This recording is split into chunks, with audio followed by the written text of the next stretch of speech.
All right, we are back. Okay, so I cannot believe that this is the last session, the last virtual session of Buffalo Day. So we just take a minute.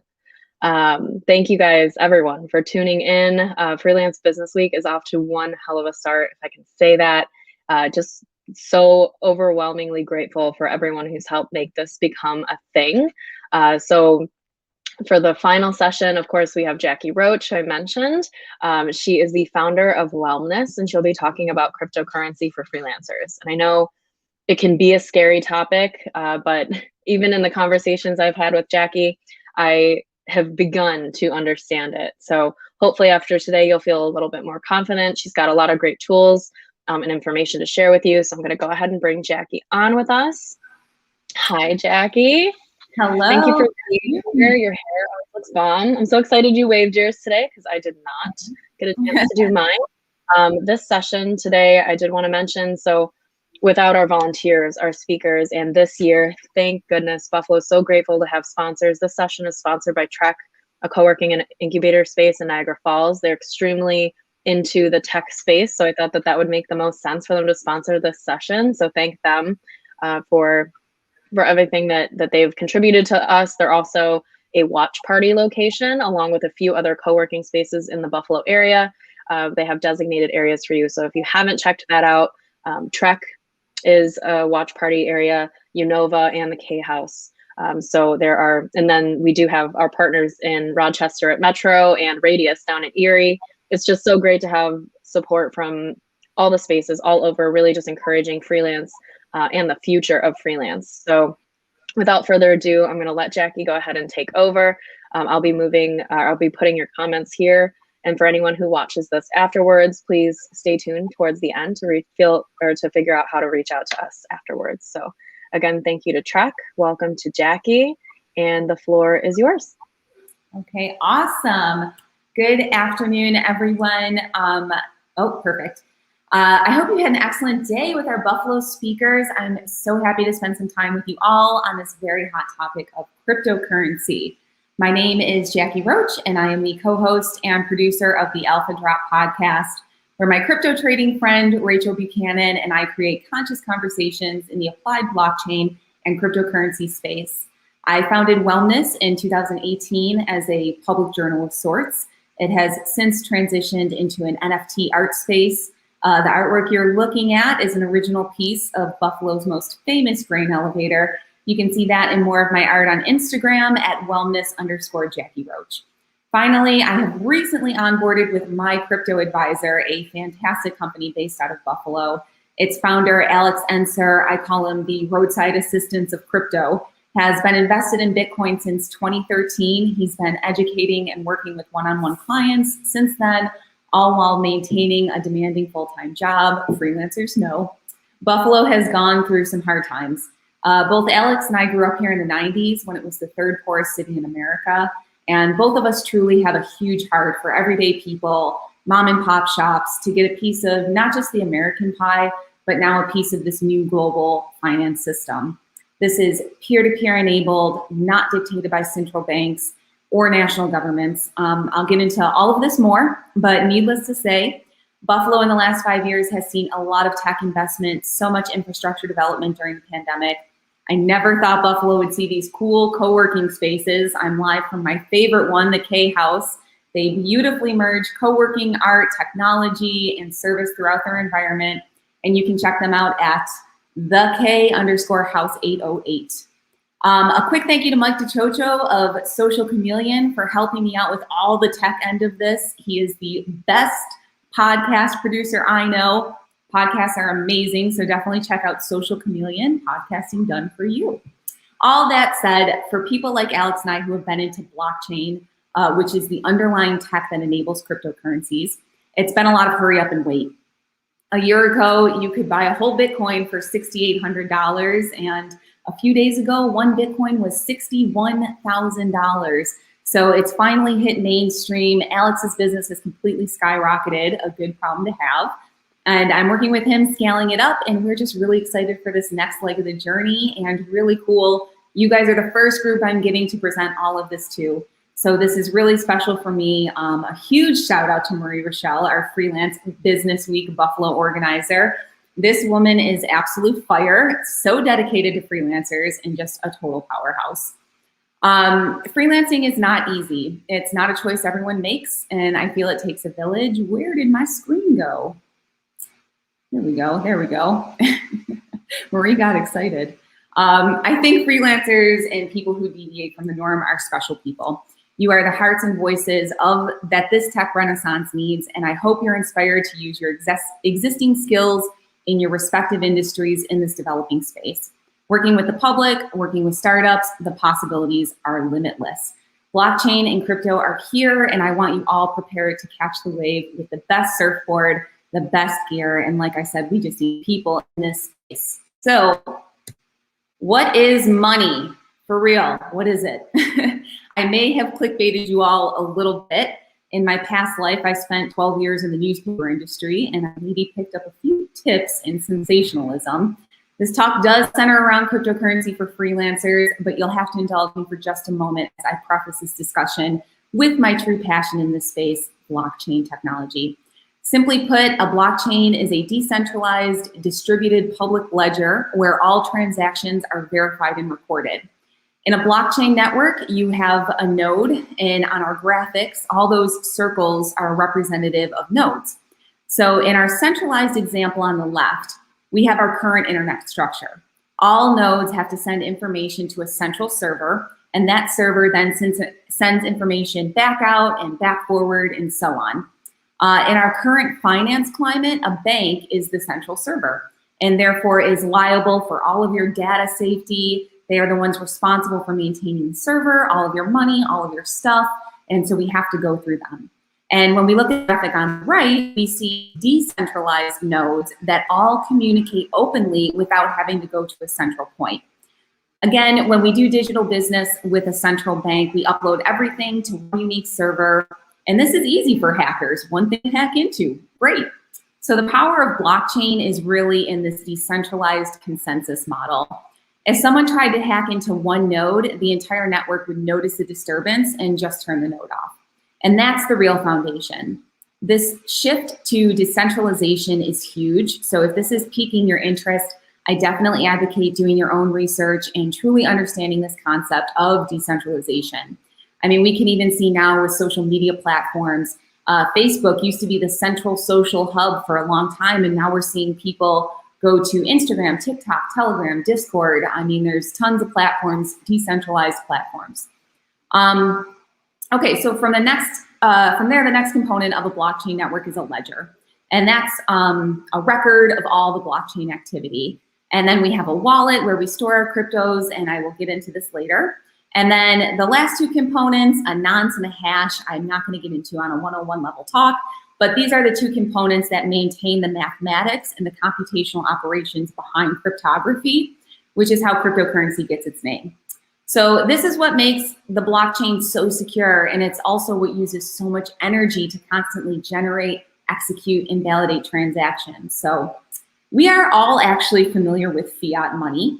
Fiat, like the US dollar, is a representation of what national money is worth at a given time. So most of us believe that $1 in a savings account has some physical $1 paper bill out there somewhere, or that it's backed by a commodity like a precious metal or the gold standard. But in truth, the US abandoned the gold standard in 1971. And since then, the US dollar value is dependent on the national economy. So when the economy is not doing well and the Federal Reserve, which is the United States central bank, prints a bunch of money, we experience inflation. We're going through this heavily right now. So I'm not going to get too deep into this. You can do your own due diligence on the history of fiat money. But the main point here is that fiat money isn't tied to a real asset. There's no limit on how much can be printed, and all of it's controlled by a central bank. So now we get to Bitcoin. The blockchain was invented for Bitcoin. It's the oldest cryptocurrency. Its blockchain network is the most mature, and Bitcoin is to blockchain what AOL was to the internet. You remember a lot of people thought AOL was the internet. It's the same way that people think Bitcoin is the blockchain. But we have many blockchain networks now that are not even related to Bitcoin. So the premise of the group who invented Bitcoin which is an anonymous entity known as Satoshi Nakamoto, was for it to be deflationary. In its most simple explanation, Bitcoin is not limitless. Like fiat, it's not limitless like fiat. You can't just make more of it. Bitcoin's code only allows for 21 million coins to ever be mined. And its schedule predicts that the year 2140 as when the last Bitcoin will be mined.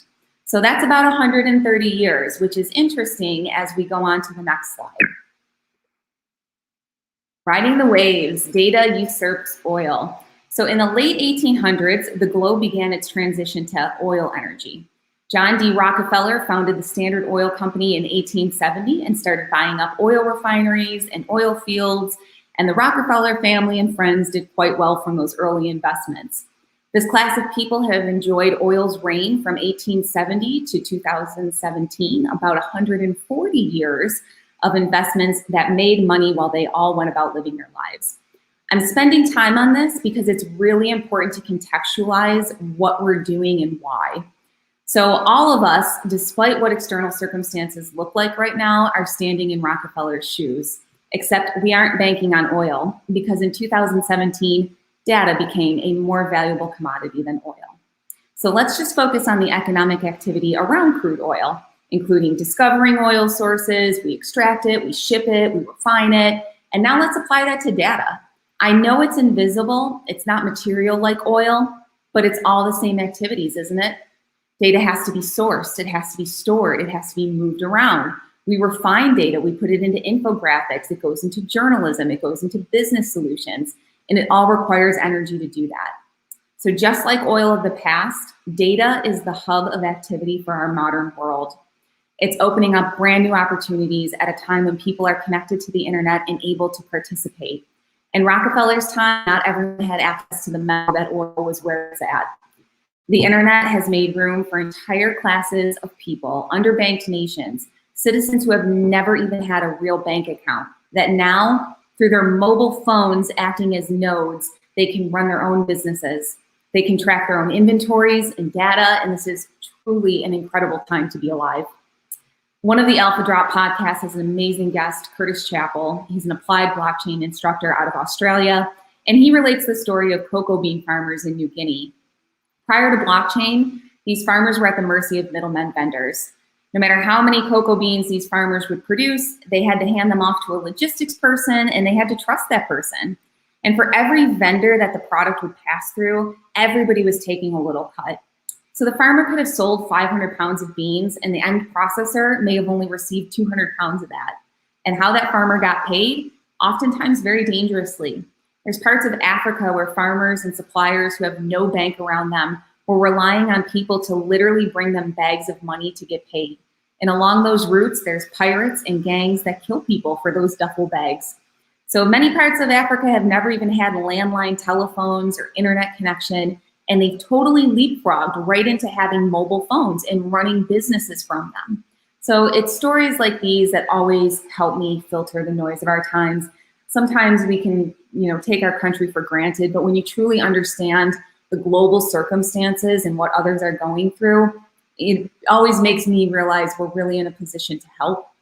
So we can just pause here for a minute. I've spent a lot of time talking about blockchain and the finance side, but in full transparency, I was introduced to blockchain in 2016 when I was getting my MBA in global supply chain and logistics. So I literally couldn't have cared less about Bitcoin or cryptocurrencies.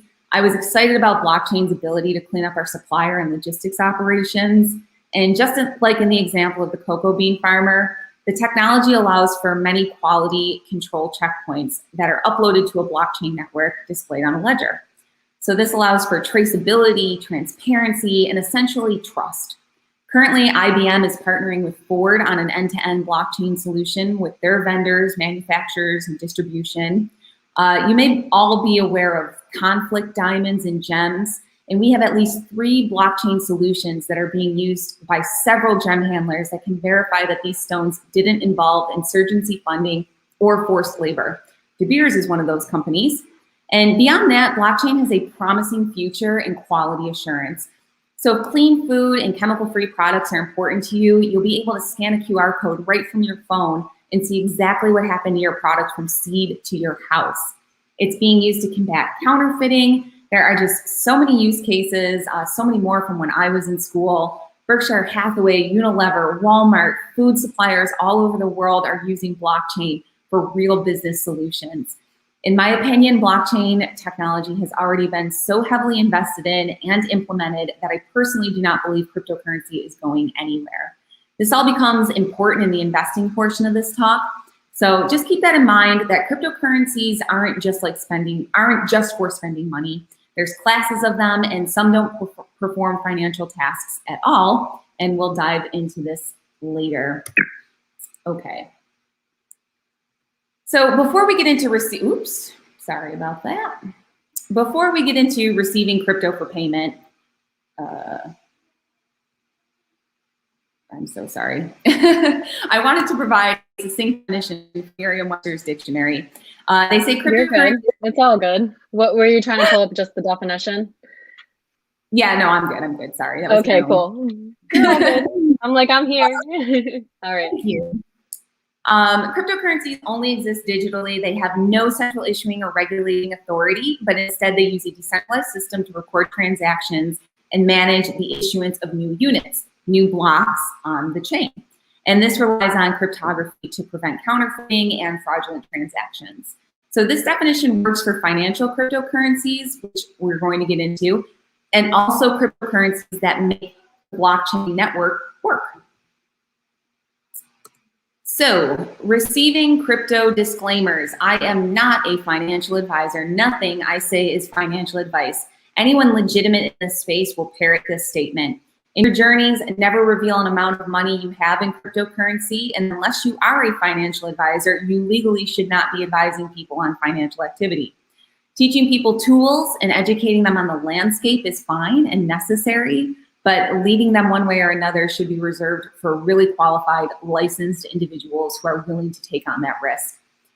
We're still in early days. There's a lot of activity in crypto, and there is no support team for it. So if you make a stupid mistake, and we all have, it could be lights out on your holdings. There's stories of people who have forgotten their passwords, people who have misplaced or thrown out their external hardware wallets, all sorts of horror stories. So you do have to realize that regulation is being worked out, but you have to be personally responsible with what you're doing. This is real money. It's your real money. And lastly, I list the buddy system because it's like learning another language. It's easier when you have someone to communicate with. I can't tell you how many texts I've received from friends watching their crypto sort of lost in space for hours during a transaction, or how many I've sent out needing some emotional support. Things are definitely getting better and much more user-friendly, but it is good to have a group or a friend who's going through this with you. Okay, wallet basics. We made it. You guys are gonna know now how to receive some crypto. Cryptocurrency wallets are software programs that store public and private keys that enable users to send and receive digital currency and monitor their balance. So first, if we wanna accept crypto, we need an exchange. So this is a place where we can take our US dollars and exchange them for a cryptocurrency. We can exchange one crypto for another crypto, or convert crypto back to USD. The most popular one I know of, and the easiest one in my opinion, is Coinbase. If you're in this world at all, you've probably heard of it. So when you log on to Coinbase.com, all you need is an email address, and that will set up your first digital wallet. From that point, if someone wanted to pay you in crypto, they could. You could show them your unique QR code, which would then they would scan in and send crypto from their wallet to your wallet. Or you could copy and paste your very long wallet address and give that to them. It's like giving someone your email address. You know, just you give them your address, but they can't see inside your inbox. They can't read your emails. So if you give them your digital wallet address, they can't go into your wallet and look around or do anything. So whenever you're in a transaction, whether you've scanned a QR code or copy and pasted, I always check the last 4 digits in the wallet address to make sure that they are correct. If the address is wrong, the sender's wallet will still send that crypto and you won't receive it, and there is no one that can retrieve it for you. So always make sure that address is correct. That covers receiving, and that's pretty easy. Of course, You will likely want to connect your Coinbase account to a traditional bank account so that you can exchange your own US dollars for crypto or turn your crypto back into US dollars. I mentioned earlier that one Bitcoin is around $61,000 today, but you don't have to buy a whole Bitcoin. Just like we have 100 cents in a dollar, there are 100 million Satoshis that make up one Bitcoin. So there are not that many people on this planet that own a whole Bitcoin, or as we call them, whole coiners. Personally, I created a separate savings account with my bank that I use on Coinbase. You can link it to a primary checking or whatever, but personally, I just like having it separated. Using Coinbase as a digital wallet is considered a hot wallet. It's hot because it's a place for easy activity that is connected to the regular old internet. So the transaction in the background is happening on a secure blockchain, but a hot wallet is tied to the functionality of the current internet.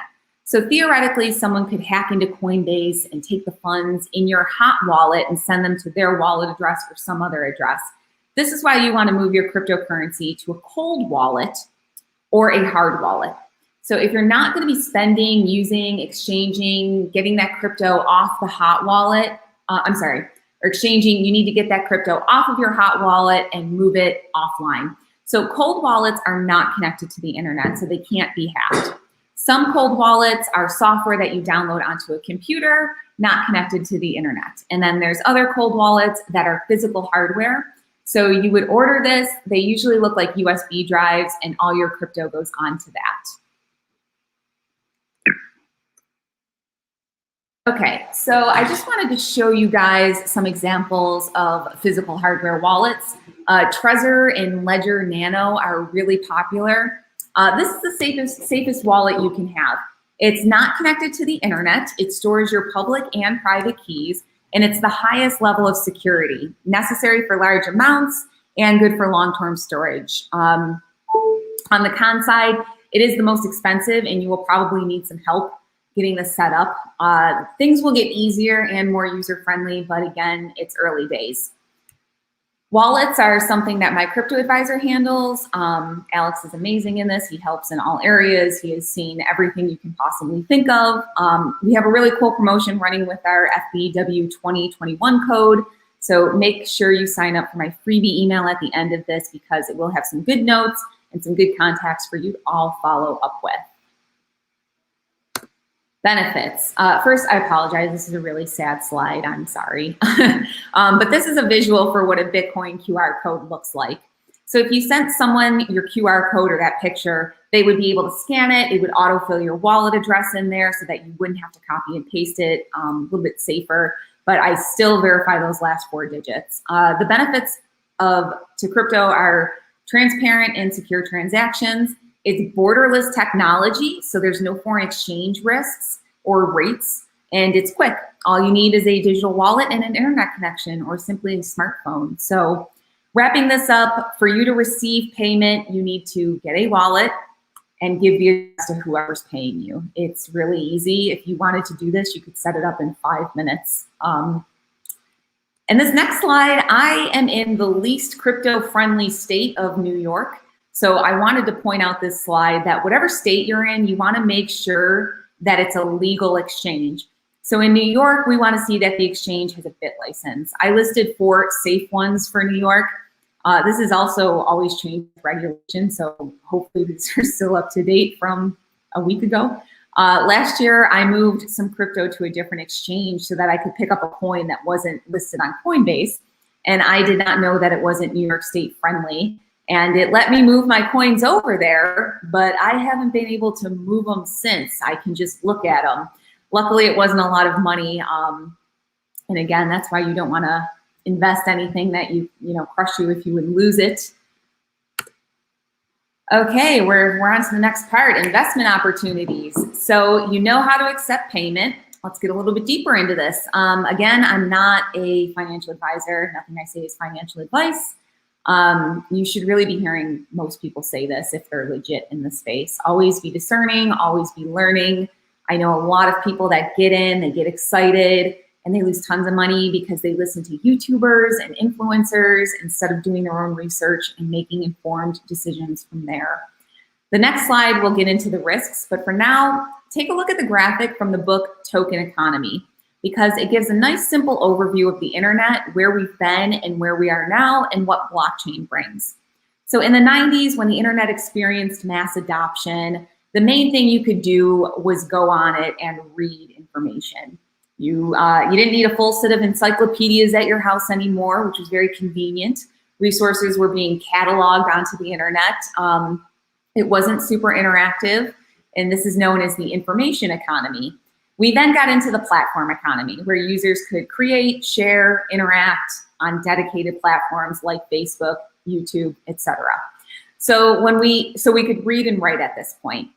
The technology built into blockchain, specifically smart contracts, allows for the token economy, where users can read, write, and execute. So up until now, everything we've done has had to go through a third party. If I wanted to buy something from one of you, some intermediary has to be involved to make that transaction possible.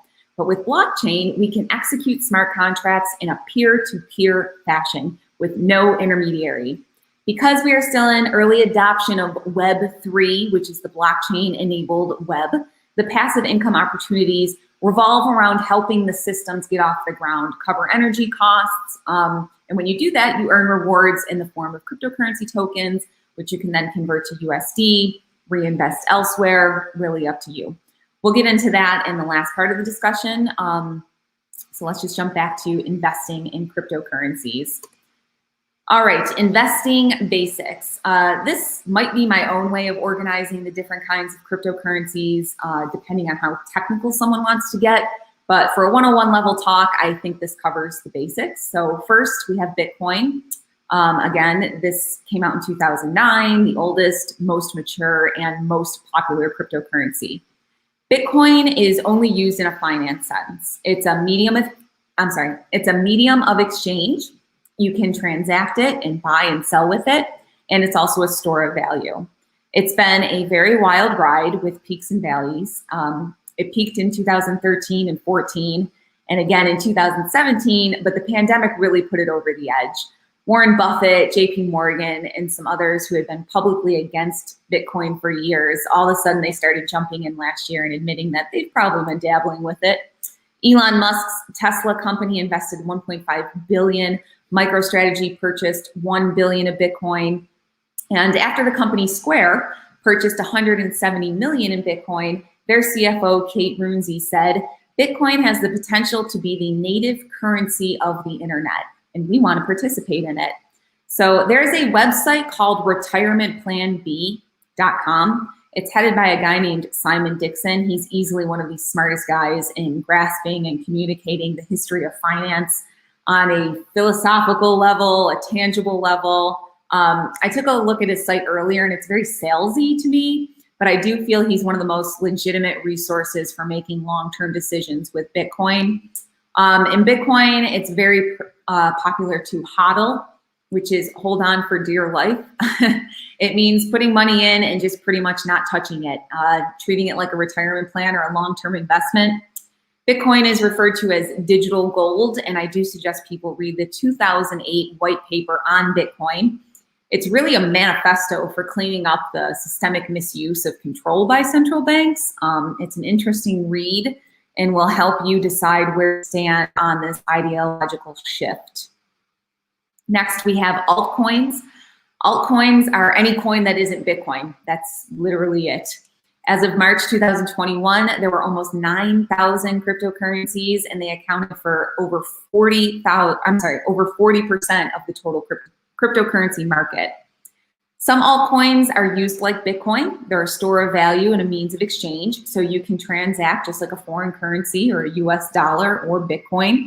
You're just using cryptocurrency to do that. So think Venmo, Cash App, that kind of stuff, just buying and selling or trading, whatever. The most popular altcoin is Ethereum. Ethereum is a separate blockchain network from Bitcoin's blockchain. It runs their cryptocurrency Ether. So for people who start logging onto Web3 to play blockchain games or buy collectibles, they almost all accept Ether. What's cool about Ethereum is that, yes, you can use Ether to buy and sell stuff just like Bitcoin, But the Ethereum blockchain also allows developers not associated with Ethereum to make cryptocurrencies that run on the Ethereum blockchain. And that brings us into the third class of cryptocurrencies called tokens. Tokens can be purchased on an exchange just like Bitcoin or Ethereum, but you're unlikely to use them in a typical buying and selling fashion. For example, there's a token called Chainlink, and it's known as an Oracle platform, meaning it's a token that runs on the Ethereum blockchain. So it doesn't have its own blockchain. And what it does is it connects the blockchain smart contracts with real-time data from the outside world. And then it executes predefined instructions through smart contracts. So you could imagine paying out an insurance claim if the token receives data that there was a flood or something like that. So Chainlink as a token is valuable because it performs a valuable business function. It isn't intended to be money. Its function is to improve interoperability. So from an investing standpoint, I know that it's a very important function that blockchain needs. I also know that there's other projects trying to solve this same problem. So deciding to invest in Chainlink or some other token that addresses the issue is where you have to do your own due diligence around the project and decide which one you think is more valuable. And last, the very trendy NFT, hopefully some of you saw the SNL skit on it. A non-fungible token is an NFT. So fungible means that no matter what token you have, its value is the same as any other token. So if I bought 2 Chainlink tokens, it wouldn't matter which 2 I receive. They would all equal the same thing. If you gave me 2 $1 bills, it wouldn't matter. I'd still have just 2 $1 bills. So non-fungible tokens are not all the same. So for example, if you gave me a painting that your niece did, it's probably not worth much. But if you gave me a Rembrandt, now that's a painting that's got some value behind it. So NFTs are really a whole animal in and of themselves. I'm not going to spend a lot of time on them, but it's basically like asset trading in the regular world. We now just have a digital token that can authenticate ownership, self-execute royalties. There's NFTs that are being used as event tickets, and they can self-execute perks depending on which NFT you own. And this is all based on smart contracts with the token itself. Mark Cuban is going bananas investing in all things NFT. And if you would really like your mind blown, you can log on to virtualhumans.org and see all the NFT virtual influencers you could purchase to carry out your marketing needs. So this is a prime example of why I want to talk to freelancers, because there's things happening that you should know about that are probably going to affect your industry. Okay, so what are the risks involved? First, cryptocurrencies are highly speculative and volatile. Again, we are in early days, so do not just consume other people's material on YouTube or social media and expect to mimic their actions. This is why I spent so much time explaining blockchain, because when you know all of the things that need to be built and developed for mass adoption of this technology, both in commerce and business solutions, then you can make more informed decisions about cryptocurrencies and which ones to buy and hold, exchange, cash out, etc. Second point, 90% of cryptos will fail. So educate yourself on what you're buying, who is behind it, who is supporting it, what does it do? Again, please do not just follow influencers. You have no idea how they're being incentivized to promote a crypto or why they're doing it. The next one, pretty self-explanatory. Don't invest money you don't want to lose or can't afford to lose. From there, exchanges can be hacked. They run on the regular internet. Again, why you want to move your crypto onto a cold wallet from that hot wallet. And after that, we have liquidity. Liquidity is how easily things can be converted into cash. So you could be holding a coin that's hot today and cold tomorrow, and your ability to turn it into cash might be quite fleeting. This next one I really want to drive home. Whales are people with huge amounts of money they can play with. They can use their large capital to move markets. This has been going on since the beginning of finance. We see projects all of the time where a few super users invest a ton of money and out of nowhere, they drive the price up. Everyone goes crazy buying it as it's skyrocketing. And then those super users pull out, take the gain, and leave the masses holding an empty bag. So there's still, this actually just happened with like Dogecoin, if any of you are holding that out there, but it just got super trendy. Everybody was blowing up, but you know, behind it is maybe 3 or 4 tech bros that just thought it would be a fun idea to do that. So you really do have to be careful out there with those whales.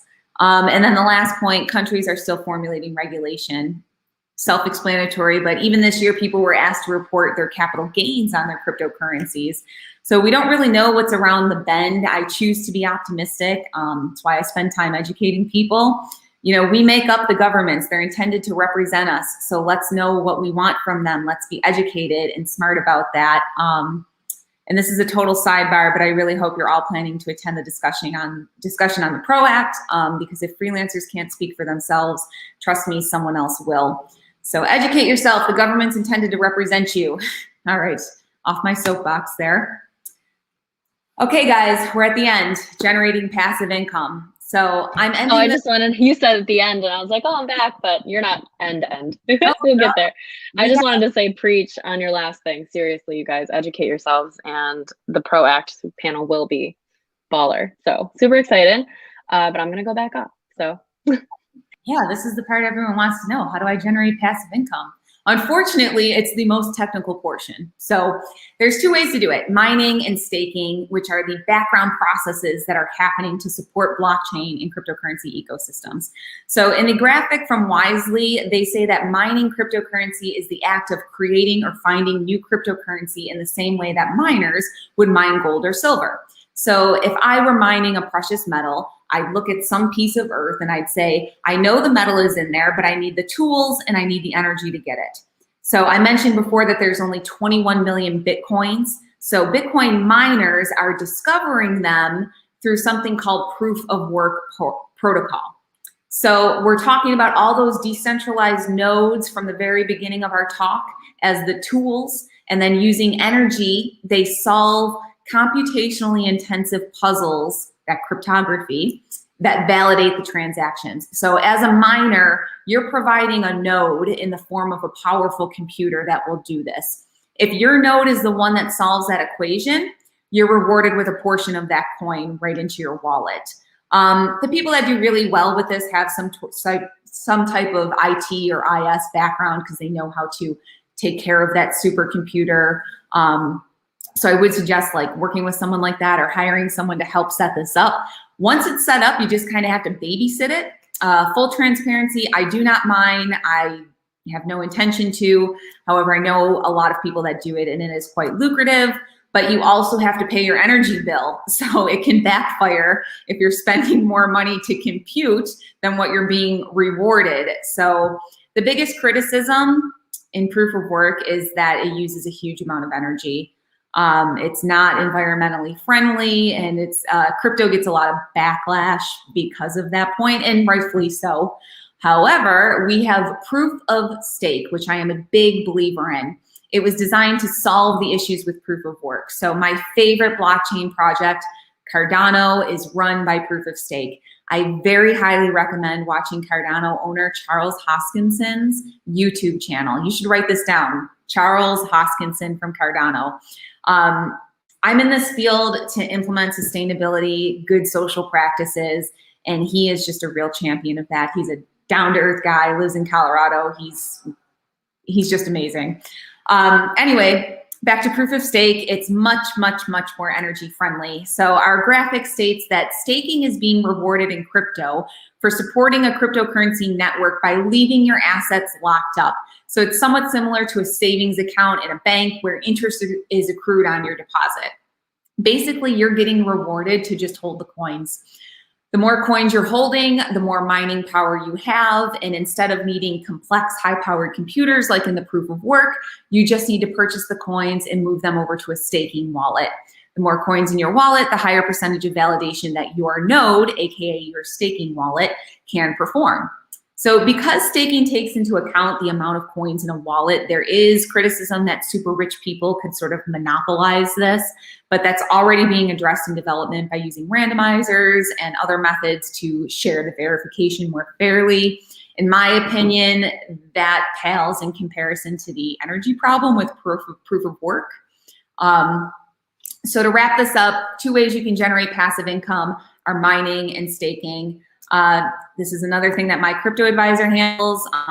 Both of these are kind of set it and forget it. So it's usually one-time appointment and you're on your way. We made it, guys. Thank you.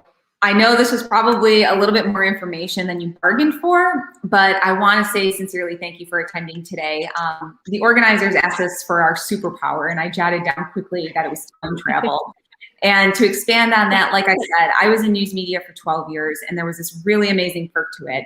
In our building, we had a case that every day would display the front page from our paper 100 years ago and 50 years ago on that day.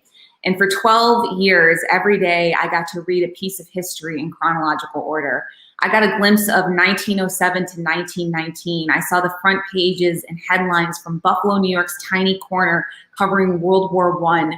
And all our people had was this newspaper if they could have, lucky enough to afford it. I also got to see 1957 through 1969, integral years in the Vietnam War. I was really blessed that the paper sponsored my MBA. I've just never known where things were going to take me, but I really cherish having that objective view of what's happened in the past, what we've lived through before, and what we're seeing now. So while decentralization, power shifts, financial makeovers, all of this can feel so chaotic, we've been through it before. Humans want to be connected. The printing press was a renaissance. Radio and television, the internet, and now blockchain. So I refer to this as a tech renaissance, and I believe in our ability to do this right. With that said, Maria, I'm gonna get to you in 1 second. I promise I'm on my last part here. The Alpha Drop has 2 episodes that are phenomenal to follow up with. You have lots of time. You're good. Okay. Episodes 4 and 5 have Curtis Chappell on them. Curtis runs a deeply informative YouTube channel under Quantum Publishing. Again, I would write that one down, Curtis Chappell, Quantum Publishing. He's an instructor for the Blockchain Collective. They run a full 18-month advanced diploma in applied blockchain. It's very, very intense. But they also run a 6-week short course. So if anything I've said in this talk has you convinced that you might want to future-proof your career, I highly recommend your course. It's very affordable. The Alpha Drop has a discount code that'll be in that little email freebie. And plus the exchange rate from Australia to the US dollar is very favorable right now. I promise that you've probably spent more on an online course and gotten less than which this one promises. So we have amazing technology weaving itself into our lives all of the time. We desperately need good stewards of it on a grassroots level. Freelancers, that's you. You will be the marketers of this technology. You will be the copywriters, the visual artists, the recruiters, the educators, the agents. So congratulations for attending this talk. You're already that much further ahead than so many just by showing an interest. Follow that because this technology is not going anywhere. It's not a conspiracy theory. It's not a fad. And setting up a wallet, getting a little Bitcoin and maybe some Ethereum is a great way to break yourself into this space. All right. We're done. Can open it up to some. I wanted to just do this for you because that was bomb. That was amazing. We got to learn so much. And Jackie, you know this. Every time I sit with you, I learn something new. It was nice to see your official spiel. So that was really fun.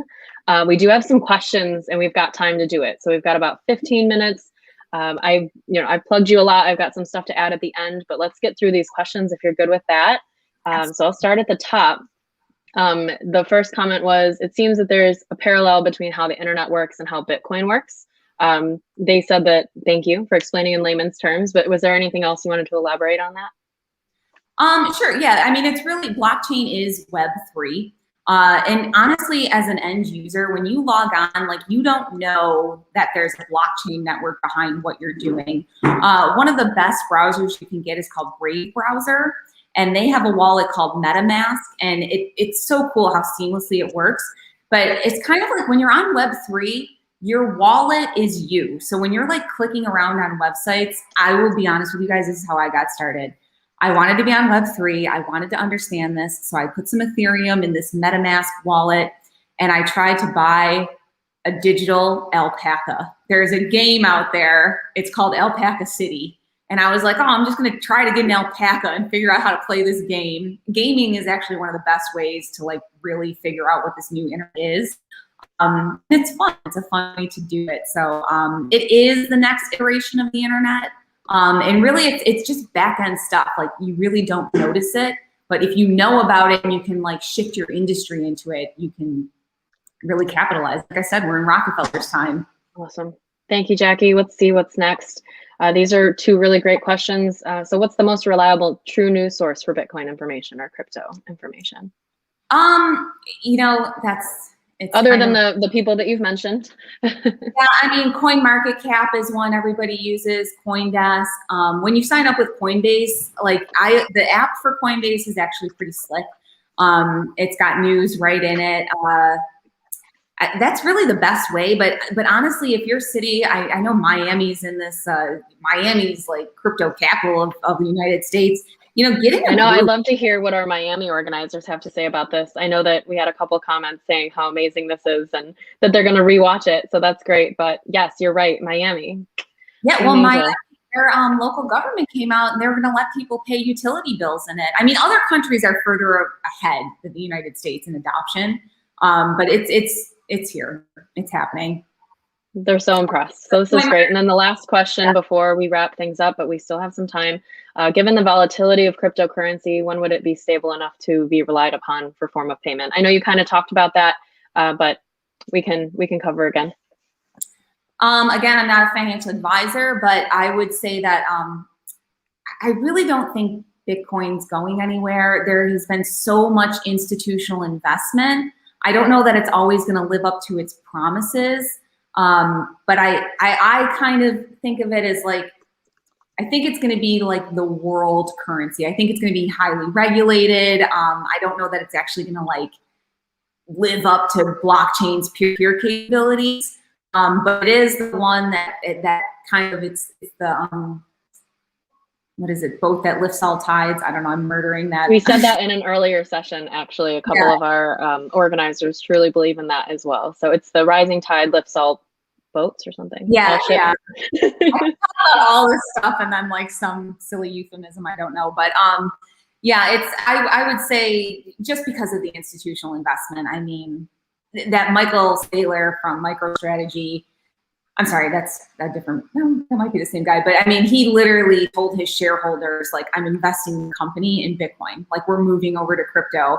And you're seeing it, like PayPal. There's so many companies that are like, I got to get in on this, like, right now. So I can't see it not happening for that reason. Absolutely. Absolutely. So I just want to plug a few things.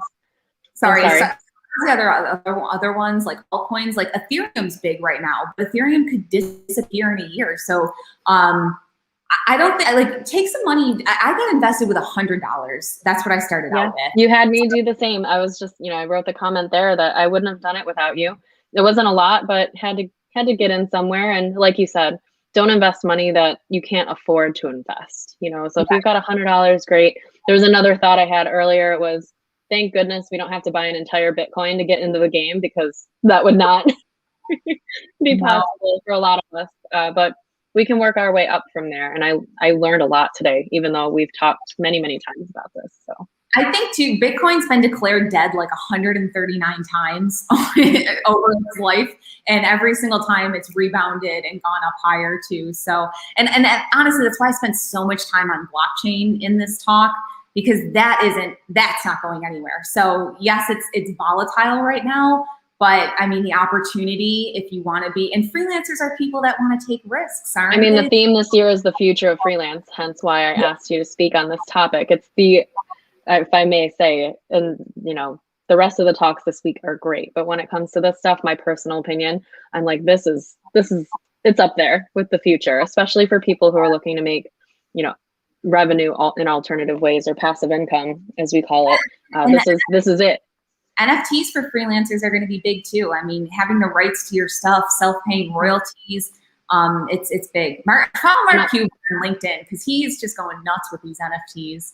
And it's great too, because a lot of freelancers are creatives in one way or another. So for example, like you and I come from like a writing publication space. There's a lot of designers out there. There's writers, there's artists, musicians, and they can all use this. So this talk is incredibly helpful for them. And like I said, it's the future of a lot of things, but definitely for creatives, I think that we can utilize it and potentially influence it. You can correct me if I'm wrong. If we get passionate enough. Yeah, that's why I say educate, because, I mean, it's really a space where it's really ownership. It's ownership of your data. I mean, that's why I spend time on that too. Like, data is going to run the whole world. Like, who owns it, who sells it, how it gets to place. So it's very, very powerful. Absolutely. Absolutely. So I guess in closing, because we wrapped up pretty well. You did a great job planning. I'm so proud of you. This was amazing. So I definitely want to plug your website here. I'm going to show a couple. So I know wellness.com, that also has that freebie link that you were mentioning earlier. You can find the freebie link in the session. So if you scroll all the way to the bottom, you can click the link there, wellness.com, or my crypto advisor, which I know Jackie alluded to that as well. I wanted to share that. And again, this session brought to you by Trek, the co-working and incubator space in Niagara Falls. They are one of our watch party locations. So as I said at the beginning of the session, we have Unova Co-working, Trek, the K House, and Metro in Rochester, and Radius in Erie. So it's great to have all these places to, even for a virtual event, to have the opportunity to get together and network and, stay socially distant, watch these sessions, but also have an opportunity to kind of get up and move around and talk to, and trigger like a conversation with those around us based on this content. So, and people were really stoked. So last but not least, let's see, I covered everything as far as I needed to. I think really our day is done. Can you believe it? Like Buffalo Freelance, so Buffalo Day, I guess, kicks off Freelance Business Week today, and it's flown. It always does. So much preparation, so much time. And Jackie, as you always continue to remind me, so much work and passion really goes into doing this. And I couldn't do it without you, couldn't do it without our volunteers, the other speakers, and of course the city organizers in the 6 other cities that are putting on the event for the rest of the week. For those of you tuning in now, those of you who catch the replay, if you get your ticket, it's more than worth the $49 full access ticket for the rest of the week. But I will let Jackie and myself go ahead and sign off.